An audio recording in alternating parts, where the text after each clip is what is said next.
Imagina você ter fama, riqueza, ouro e poder, e tudo que esse mundo tem a oferecer. Você se tornar o pináculo do mundo, e no final de tudo, isso simplesmente acabar. Rapaziada, no vídeo de hoje vamos falar sobre Gu Fei-Yang, um cara que simplesmente se tornou o pináculo do mundo marcial, conquistando riqueza, fama, ouro, mulheres e principalmente poder. Então, sente-se na sua mesa, pegue sua cerveja e vamos para mais um vídeo. Em uma sala de palestra, nosso protagonista, Li Yunxiao, foi acordado no susto pela sua professora. Vendo em suas memórias que o ano atual era 1033, ele lembra que morreu há 15 anos. E enquanto ele estava viajando, olhando o mundo pela janela, ele vê uma estátua sua. E aí ele, enquanto estava sendo repreendido pela professora, finalmente entende. Ele reencarnou. E enquanto ele estava meio perdido, ela pergunta quantos métodos de refinação existem para a arma Xuan. Nosso prota estava meio distraído, reparando na aparência da professora. Olha, eu já sei que vocês também estão, então atividade aí, rapaziada. Mas mesmo depois de analisar ela, o prota simplesmente dá uma olhada ameaçadora e diz que ela é de longe suficiente. A professora se assustou com a aura do prota e se questionou como ela, uma lorde marcial dos 4 quadrantes, poderia ficar assustada com o olhar de um garoto normal. Então ela novamente perguntou ao prota, e ele respondeu. Vendo quão fácil e ridícula era a pergunta, o prota responde 48 métodos, fazendo a sala inteira ficar zoando eles. Tudo lerdão, né? Mal sabe que o prota é o gênio do mundo. Mas mesmo com todo mundo zoando, a professora ficou impressionada e surpresa com a resposta do prota. Os figurantes da sala chamam ele de jovem mestre de merda da família Lee e dizem que ele devia pelo menos ler o livro que dizem que existe 36 métodos. Já prevejo o figurante sendo humilhado, hein, rapaziada? O prota responde chamando o escritor do livro de pirralho e se pergunta por que ele tinha esquecido os 12 métodos restantes. E isso faz de novo a sala inteira rir, falando que ele estava dizendo besteira depois de errar a questão. Mas a professora manda todo mundo calar a boca e diz que o autor do livro tinha realmente feito 12 métodos extra, mas estava além da compreensão e ninguém conhecia. A professora pensa que o protagonista, que era lerdão em artes marciais, deve ter talento para alquimia e começa a fazer perguntas para ele, que responde todas certas. E uma delas era um problema que a própria professora estava tendo dificuldade em resolver. Ela então diz que ele não precisa mais comparecer às aulas e pode tirar um tempo de autoaprendizado, e sai correndo da sala para avisar alguém. Aproveitando, o prota também sai de sala, deixando geral falando que ele é um gênio da alquimia. O prota caminha pela cidade que foi construída pelo seu discípulo e comenta o quão devoto ele era por fazer uma estátua sua como homenagem. Ele caminha até a torre de alquimia. Seu corpo atual tem uma constituição de merda que ainda nem abriu os meridianos. Por isso ele é considerado um lixo. Mas isso não seria problema para o cara que foi considerado o terceiro soberano marcial, mais forte em sua vida passada. Ele entra na torre para procurar Yang Di, seu discípulo, para achar uma maneira de arrumar seu corpo de merda, e com a experiência de suas 2 vidas, ele com certeza vai conseguir alçar voos maiores do que na sua vida passada. Infelizmente, para ele, a recepcionista da torre diz que faz 20 anos que Yang Di não era mais o presidente da torre. O prota fica frustrado. O cara já foi um deus, tanto em alquimia quanto em artes marciais. Agora tá preso no corpo fraco de um garoto sem talento. O prota passa uma lista para a atendente de ervas e materiais que ele ia usar para abrir seus meridianos. Mas nessa hora, um alquimista recém-formado chega e manda a garota ir encontrar o ancião. Ele pega a lista do prota, fala que era um lixo e a amassa e joga fora, dizendo que a torre não era um lugar para crianças brincar. Rapaziada, esse cara tá jogando fora simplesmente uma receita do cara que apenas um rabisco causaria guerras entre reinos. O prota fica puto e diz que esse alquimista deve estar usando um método muito extremo para passar na prova, e isso causou sérios danos em seus meridianos e suas mãos. E cita exatamente os efeitos passo a passo, fazendo a alquimia ficar assustado, principalmente quando o Prota cita que para ele se manter vivo, ele ia precisar aleijar seu cultivo e cortar fora as suas mãos. E diz também que tinha uma maneira de salvar o cara, mas como ele foi expulso, começa a sair. Então o cara corre atrás dele e se curva, pedindo para que ele ajude. O Prota então pede a receita que ele amassou antes, assou o nariz nela e joga no chão e diz: me arrume 10 lotes dessa lista e me procure na academia. E de tão brabo que ele ainda finaliza dizendo que respeito não é dado pelos outros, você pode implorar para ter ou conquistar.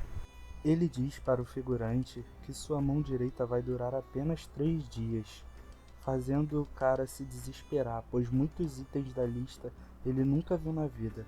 Então o Prota fala uma receita de um remédio que pode aliviar e fazer sua mão durar mais alguns dias, e sai da torre deixando o figurante humilhado, jurando que após curar sua mão, vai fazer o Prota em pedaços. Esse cara é burro, certamente.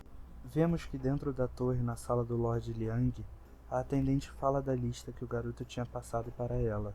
A complexidade dos ingredientes faz ele ficar assustado, e diz à garota que na próxima vez que ela ver o rapaz na torre, ela tem que o segurar ali e mandar chamá-lo imediatamente. A garota fica confusa. A complexidade da receita do garoto deixou até mesmo um alquimista de rank 2 assim. Quem seria esse garoto? Na rua, o Prota pensa que não deve apostar todas as suas fichas no figurante da torre, mas vasculhando seu anel espacial, a única coisa boa que realmente tinha era uma espada. Também tinha umas revistinhas top de linha, mas vamos deixar abaixo, né? Você está ligado que o Prota é mó garanhão, então, né? Enquanto voltava para a academia, pensando que quando ficar mais forte vai forjar uma espada para si mesma, ele é abordado por outros 2 figurantes, dizendo que como ele estava chamando muita atenção, hoje um tal de chefe Lan mandou os 2 dar uma lição nele. Rapaziada, cá aqui entre nós, esses 2 vão entrar na madeira. Mas nessa hora, seus 2 amigos aparecem, para poder ajudar o Prota, né? Um deles bloqueia o ataque do figurante que tinha 4 meridianos abertos, mas o outro figurante o ataca dizendo que o colega do Prota estava muito convencido, com apenas 4 meridianos abertos, e quebra o braço do gordinho. Prevejo o figurante sendo amassado em alguns segundos. Outra amiga do Prota aparece, Queen Hushui, conhecida como a princesa de Changchui, e fez até o protagonista ficar surpreso. Parece que o lixo dono desse corpo não era tão desconhecido assim.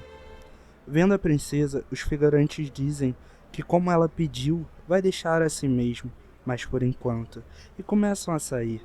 Mas o nosso protagonista não poderia ser considerado brabo se deixar eles mexerem com seus amigos e sair sem alguns traumas, tanto psicológico como físico. Então ele faz uma pose fodona e diz que os figurantes não podem sair assim, sem antes entenderem a diferença entre uma pessoa comum e uma pessoa com 5 meridianos como ele. Nessa hora o cara foi igual um maluco no protagonista, pensando que ia conseguir alguma coisa contra ele, e tomou logo uma bicuda no meio das pernas só pra ficar esperto. Meu parceiro, eu tô sentindo essa dor daqui. Quando o amigo do cara julgou o Prota por um ataque tão baixo, o Prota coloca sua perna na frente, e o cara burro correu na sua direção.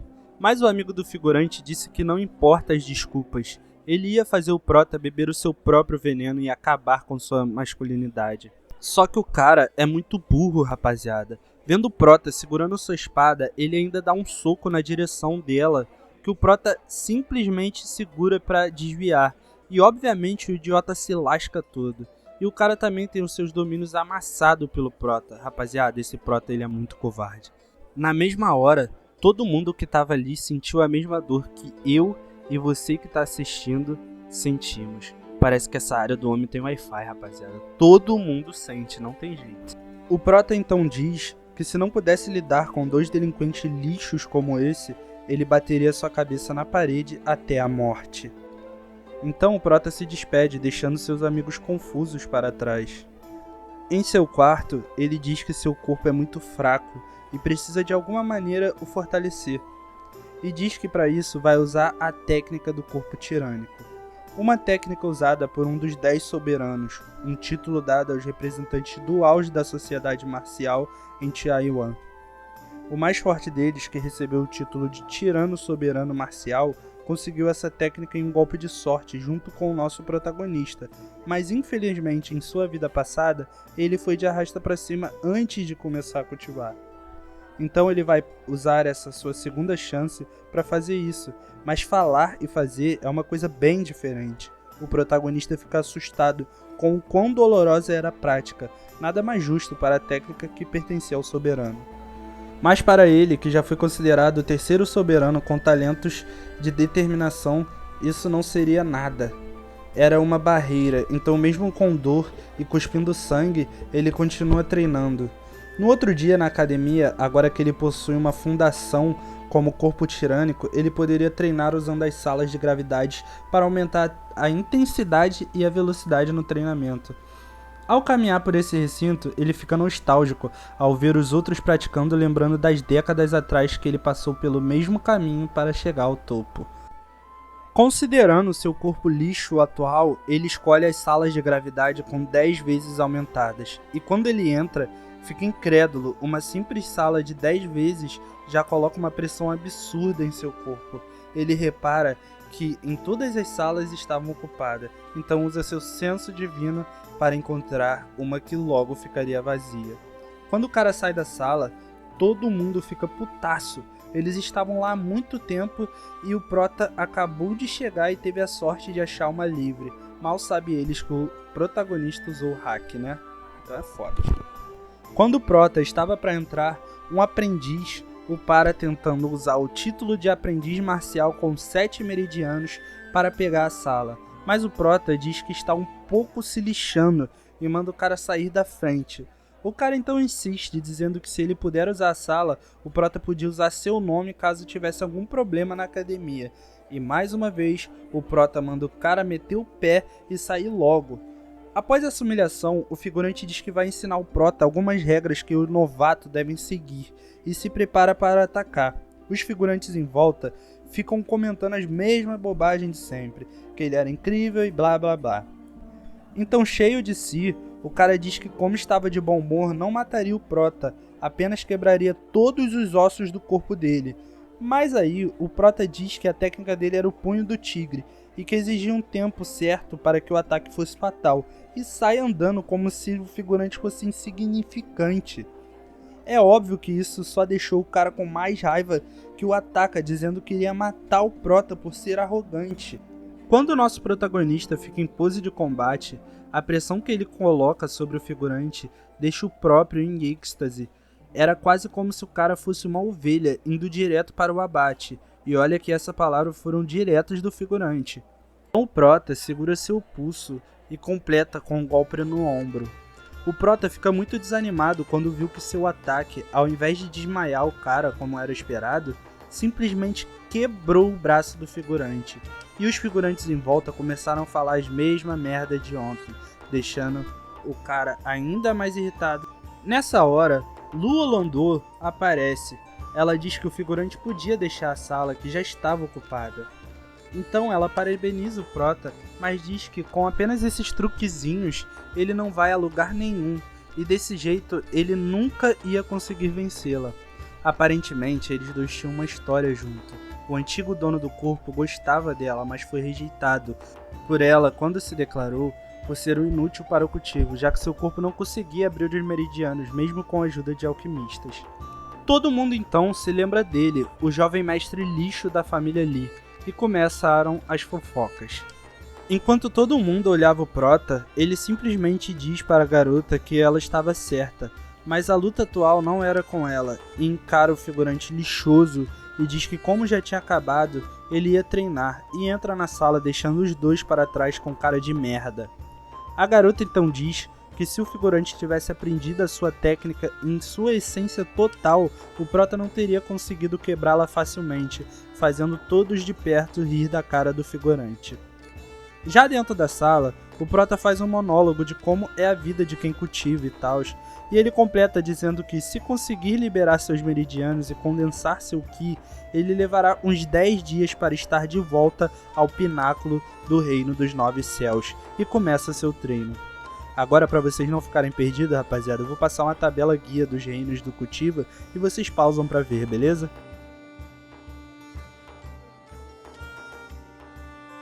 Rapaziada, então esse foi o vídeo. Eu agradeço a todo mundo que ficou até o final.